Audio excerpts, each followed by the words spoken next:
তো আয়নাগরে যাদেরকে টর্চার করা হয়েছে এরা যুদ্ধবন্দী না, এরা তো কারাবন্দী, তাও অন্যায় ভাবে। এনফোর্স ডিসঅ্যাপিয়ারেন্স ছিল, অন্যায় ভাবে তাদেরকে গুম করা হয়েছে, অন্যায় ভাবে বছরের পর বছর যাদেরকে এভাবে কষ্ট দেয়া হয়েছে, ফ্যামিলি থেকে দূরে রাখা হয়েছে। কিয়ামতের দিন তাদেরকে আল্লাহ জালেমের কাতারে দাঁড় করাবে। ইসলাম কারাবন্দীদের দূরের কথা, যুদ্ধবন্দীদের সাথে ভালো আচরণের কথা বলেছে।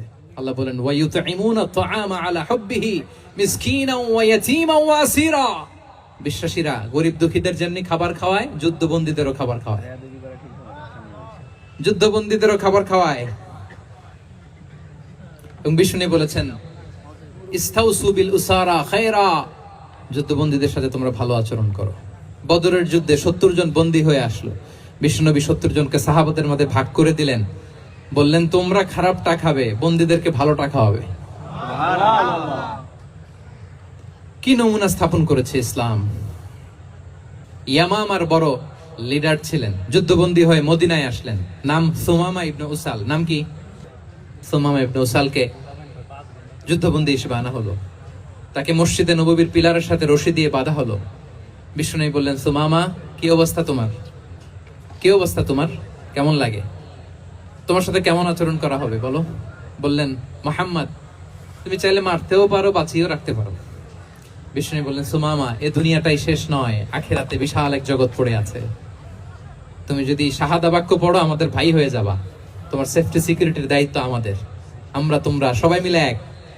তারপর একে একে বিশ্বনবী তার সাথে ইসলামের সৌন্দর্যগুলো তুলে ধরলেন। সালাত কি, যাকাত কি, এগুলো বুঝালেন। বাড়িতে যেয়ে বললেন সবচেয়ে ভালো খাবার রান্না করো, একজনকে দিয়ে মসজিদে পাঠালেন। যুদ্ধবন্দীর সাথে কি আচরণ দেখছেন। এরপরের দিন বিশ্বনবী আবার তাকে ইসলামের দাওয়াত দিলেন। এরপর বাড়িতে এসে একজনকে বললেন যাও আমার ওই উটের দুধ দহন করে তাকে 1 পেয়ালা গরম দুধ দিয়ে আস। আমরা জামাইকেও তো এরকম সমাদর করি না, কি বলেন? তৃতীয় দিন বিশ্বনবী আবার খাবার নিয়ে গেলেন, আবার ইসলামকে তুলে ধরলেন। সুমামা তো অবাক, যুদ্ধবন্দীদের সাথে মুসলমানরা এরকম আচরণ করে। 3 বছর বিশ্বনবীর 3 দিন ধরে লাগাতার যখন ইসলামকে প্রেজেন্টেশন শেষ, বিশ্বনবী বললেন যাও এবার সুমামা ইবনে উসালের রশিটা খুলে তাকে ছেড়ে দাও। সাহাবারা বলেন কি ইয়া রাসূলুল্লাহ, ভয়ঙ্কর, বিশ্বাসঘাতকতা করবে, মেরে ফেলবে আমাদের। বিশ্বনবী বললেন না, আমি যা জানি তোমরা তা জানো না, ছেড়ে দাও। সুমামাকে ছেড়ে দেয়া হলো। সুমামা বের হলেন মসজিদ থেকে, ফিরে তার ভূখণ্ড, তার এলাকা ইয়ামামাতে তিনি গেলেন না। মদিনার মসজিদে নবীর পাশে খেজুর বাগানের পাশে তিনি অজু করলেন, গোসল করলেন, অজু করলেন।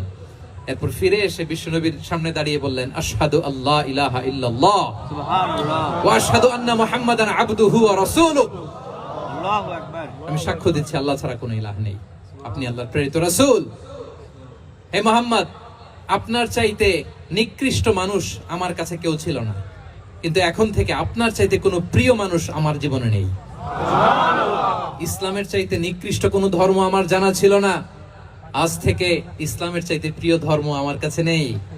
মদিনার চেয়ে নিকৃষ্ট কোনো শহর আমার কাছে ছিল না, সবচেয়ে অপছন্দের শহর, আজ থেকে মদিনার চেয়ে প্রিয় শহর আমার কাছে নেই। This is Islam.